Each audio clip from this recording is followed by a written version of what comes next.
The Warlord's helmet cam caught the last thing he'd ever see. A flicker in the leaves.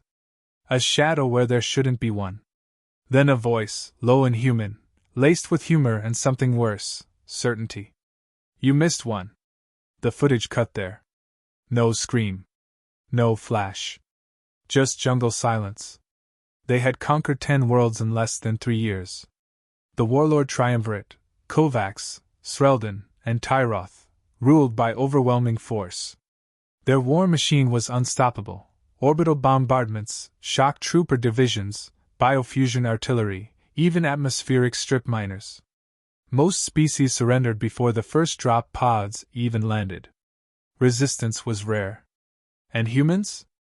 A joke. The Earth Coalition had fallen a cycle ago. Their last known fleet had been glassed over the moons of Hedrix. Terran forces were presumed extinct. Only scattered remnants existed, and none had been deemed a real threat. The Warlords even used Terran armor scraps as trophies. Symbolic. Nostalgic. Now they were celebrating another victory. Planet Tracker 7 had fallen without effort. Native defenses were minimal, the terrain harsh but manageable. A new command base was established in the central jungle highlands, outfitted with aerial scans, pulse fences, and atmospheric control beacons. Kovacs had just finished boasting about how humans always cried before death when a junior technician raised a hand and hesitantly reported a system glitch in Grid Sector 19. A drone had gone dark. Then another. It wasn't a big deal, malfunctions happened often. Sreldon chuckled, tossing back a glass of spiced Flora brew, and dismissed it. It's probably chewing vines, he said. Or those oversized jungle lizards. The Warlords laughed.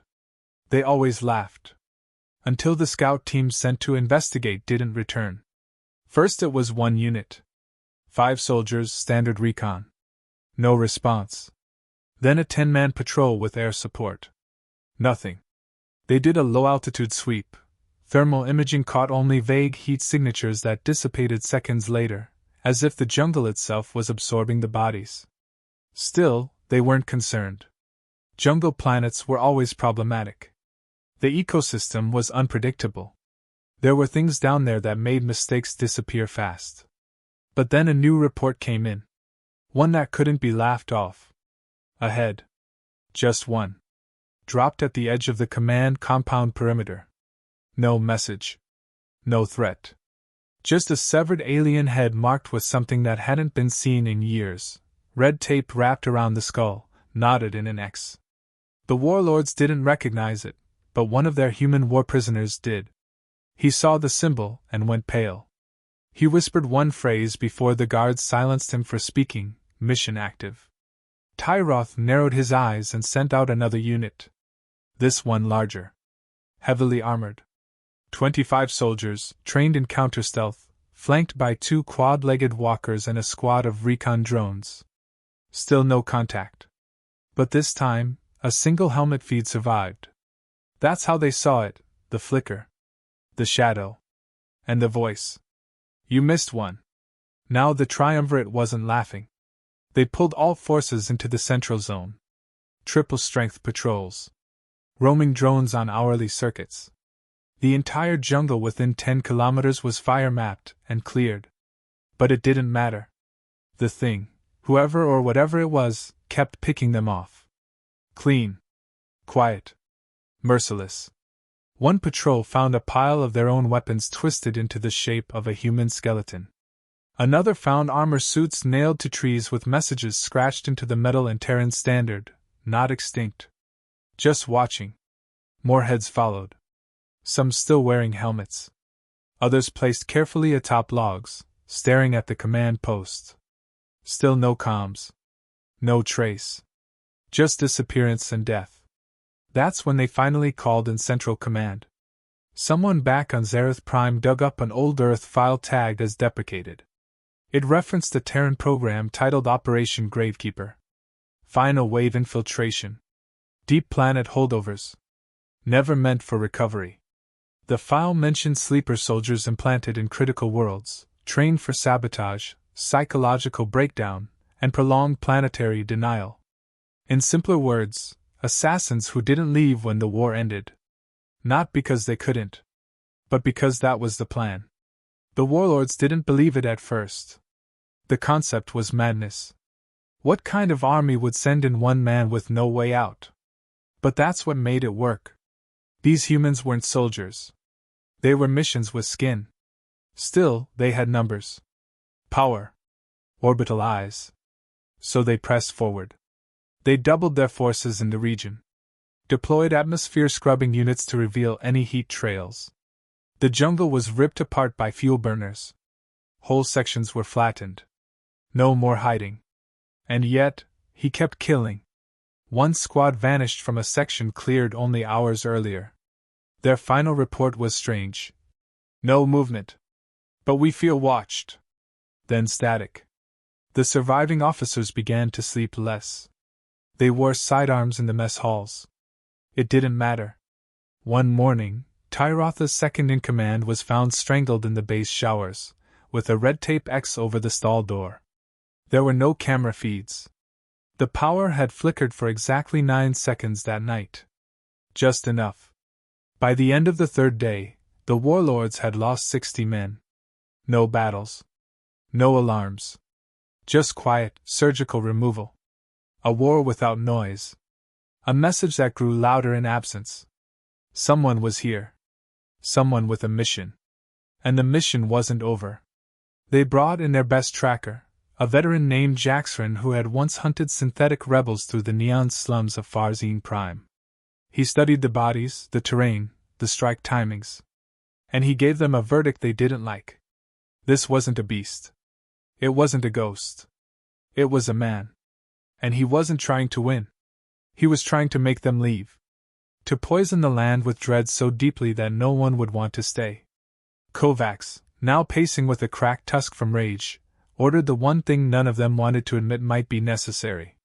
Total planetary lockdown. No more mining. No more celebrations. Find the human. Kill him. Burn the body. What he didn't know, what none of them knew, was that the human had no intention of dying quietly. He hadn't been waiting to be found.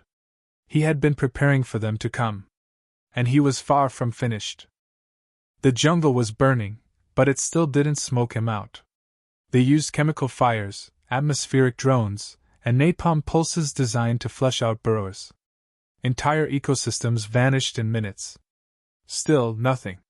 He didn't run. He didn't panic. He adapted. The lone Marine wasn't hiding underground.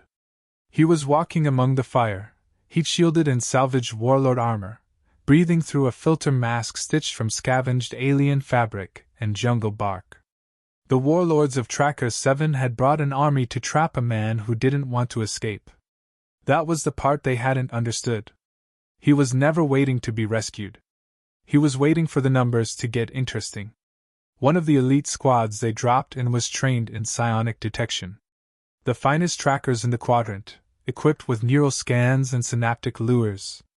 The jungle swallowed them in 2 hours. One by one. They followed false heat signatures into spike pits. Their rifles jammed with jammed resin from local tree roots he'd learned to harvest.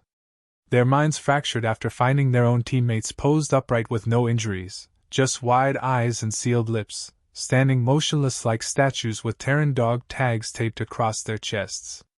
The lone Marine understood something the warlords never could. You don't beat a superior force head-on. You bleed its mind. You make every step feel cursed.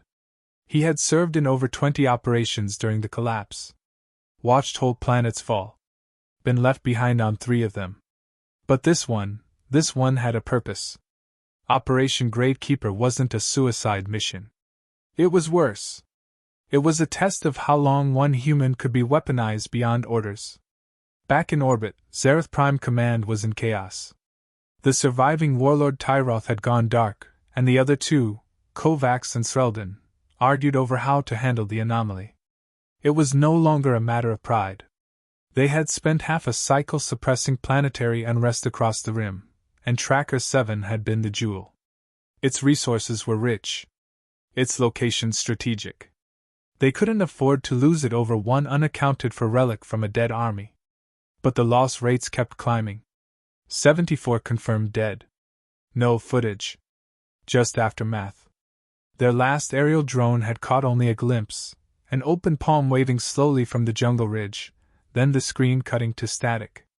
They tried to jam the local frequencies. The jungle hummed louder. They tried heat saturation bombing. The trees bent the fire away. They tried to reason, broadcast messages in Earth standard offering surrender terms, extraction, amnesty. He didn't answer. He never answered. The only reply they received was delivered by one of their own scout ships. It crash-landed back at base, doors already open. Inside were two pilots strapped into their seats with zero external wounds, just cold expressions and red tape excess across their flight suits. Between them, a datapad blinked with a single phrase. Mission still active. The last thread of doubt snapped. They dispatched their strongest task force yet, an orbital insertion team named Hammer Unit. 40 soldiers in enhanced armor. Mechs. Flame walkers. Mine drones. 2 warlords accompanied them personally this time, convinced this would be the end. They dropped into the lower ridge, sealing every perimeter with motion sensors, sonic fences, and hoverbots. They waited. They didn't move. They knew the human would come to them. And he did. They never saw his face. They only saw the jungle change. The vines grew faster. The mist thickened, not naturally, but by release valves he'd hidden in the trees. Mist laced with sedative spores he'd milked from local fungus. It wasn't enough to kill. Just slow. Just distract. Just make the wrong hand reach for the wrong trigger a second too late. Then the sounds began. Not gunfire. Not explosions. Just old Terran music. A harmonica. A whistle. A voice repeating fragments of military cadence in a dry, amused tone. Their calms fractured, picking up false voices. Some of the soldiers claimed they heard their own names whispered. Others said they saw themselves moving in the trees. One panicked and opened fire. That triggered a mine cluster. Half the forward flank died in seconds. That was the signal. The jungle lit up. Not with flames, but with movement. Dozens of preset dummies rigged with infrared decoys and red heat sticks ran through the mist like ghost soldiers. The warlords fired wildly, thinking they were surrounded. They weren't. They were alone. He picked them off one by one. No shots fired. Just traps. A silent arrow. A tripwire. A redirected grenade. An acid pouch rigged from native bugs burst inside one mech's cockpit. The driver died screaming, fused to the controls. The last warlord standing from that operation was Sreldon. He ran. Abandoned his men. Called for an emergency evac. No one answered. When he returned to the command bunker, a package was waiting for him inside his private quarters. Inside, his own battle plans, maps marked with his predicted retreat points, and a single human ration bar taped to the lid. The wrapper was marked in sharp, scratched letters. Good instincts. Too bad you're late. Sreldon didn't leave that room for 4 days. In orbit, Zareth Prime classified the operation a spiritual hazard. Psychological warfare beyond current protocol. They labeled the human an existential disruption. No one used his name anymore. He had no name on record. Just a designation, Echo 12. Status, never recovered. Last mission tag, Operation Gravekeeper. Current status, self-commanded. The strangest thing? He never hit their supply lines. Never sabotaged their orbital beacons. Never touched their mining rigs. He wasn't trying to reclaim the planet. He wasn't trying to broadcast a victory. He was doing one thing only, killing their will to stay. And it was working. Troop morale fell to dangerous levels. Rumors spread to other systems. The Triumvirate's elite forces were being undone by a single forgotten Terran who didn't even want to escape. The Marine wasn't fighting for survival. He was the mission. A walking protocol in flesh, fueled by discipline and spite. And until every warlord left the soil of Tracker 7, the mission would never end. He didn't want rescue. He wanted their retreat. And if it took their dead pile to the canopy to make that happen, so be it. Because he wasn't lost. They were. The jungle was quieter now. Not peaceful, never peaceful, but slower, heavier, like the trees themselves were waiting for something. Or someone. The fires had stopped. The patrols were fewer. Drones buzzed less often, and when they did, they didn't return. The command post still stood on the high ridge, ringed with barricades and motion sensors, but it had the feel of a fort under siege. The Warlords still controlled the skies, still had firepower, still had numbers. But none of that mattered anymore. Because by now, they weren't trying to conquer. They were trying to survive. The lone Marine had become more than a threat. He had become a presence. Inside the base, Warlord Kovacs was spiraling. His armor remained on even in his own chambers. He slept with his pulse rifle next to his bed and kept one eye open. He no longer trusted his guards. No longer trusted the jungle. He couldn't even trust the shadows in the corners of the war table room. The last message they had received from their now-dead intelligence officer was simple. If you're still trying to kill him, you don't understand what this is. Operation Gravekeeper. That phrase echoed in his head over and over. The more they uncovered, the worse it got. The Marine wasn't just some survivor. He wasn't a leftover grunt or a stray rebel.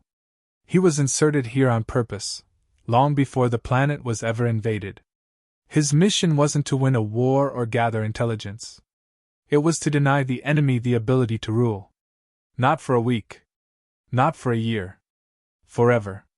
And the longer he survived, the more that mission became legend. They had already lost 3 orbital commanders to morale collapse. No one wanted to be transferred to Tracker 7. Some fleets refused. One company even mutinied. The last thing Kovacs could afford now was hesitation. So he made a choice. He would end this himself. He didn't trust the soldiers anymore. He didn't trust drones or mechs or specialists. So he put on his ceremonial armor, the black suit with red plasma rivets, the one worn only during executions. He loaded his sidearms, synced his personal targeting system to a multi-spectrum lens, and took only one pod. No escort. No observers. He dropped into the jungle alone, slamming into the earth with a tremor that split open a ring of trees. He began walking. Slowly. Loudly. A deliberate challenge. He let his boots crush brush, let his voice broadcast out on all known frequencies. Human. I know you're listening. This isn't a game anymore. You want the Warlords to leave? Come make me. He said it 3 times before silence answered. But he didn't stop. He kept moving deeper, straight toward the coordinates the last ambush squad had sent before going dark. And sure enough, he found something waiting. It was a cave. Not much of one. Just a wide hollow beneath a collapsed tree, hidden under layers of moss and leaves. But the inside told a story. Scratched into the walls were old Terran markings, date stamps, code words, kill logs.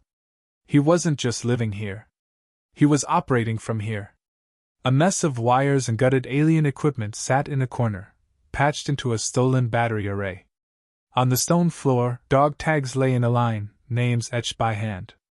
Dozens of them. Not just his own unit. Others. Probably other Marines like him. Gravekeepers. Failed extractions. The dead. In the center of the cave sat a folded cloth. An Earth Coalition flag. Burned at the edges. Dirty. But still whole. And written across the middle in old field ink were 5 words. The mission ends with you. Kovacs didn't have time to turn. The Marine was already behind him. The Warlord spun and fired, too slow. The Marine was shorter, older, wrapped in camouflage that blended with the dirt. His eyes were cold. Focused. No rage. Just recognition. He moved like memory, sharp, automatic. The first shot disarmed Kovacs. The second sliced his comms belt.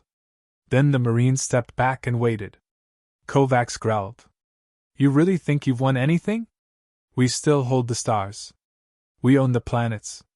Humanity is a whisper. The Marine said nothing. He just held a blade. It wasn't fancy. It wasn't alien. Just steel. Sharpened so well it gleamed even in the shade. Kovacs roared and charged. It wasn't a long fight. The Warlord was stronger, heavier, armed with centuries of genetic upgrades. But the Marine had one thing that Kovacs didn't: resolve.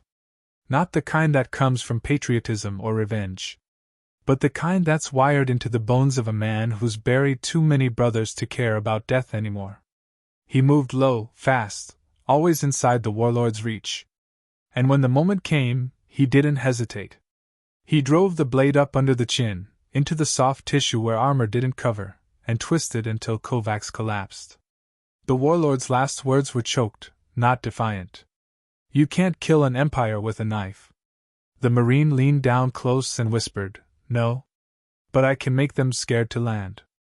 By the time the Warlord's body was found, the command post was already empty. Officers had fled. Systems were shut down. Ships were gone. Only scattered troops remained, dazed, half believing they'd seen something from a myth. Tracker 7 was scrubbed from Warlord charts and designated as an unsalvageable zone. No one asked questions. No one argued. And no one came back.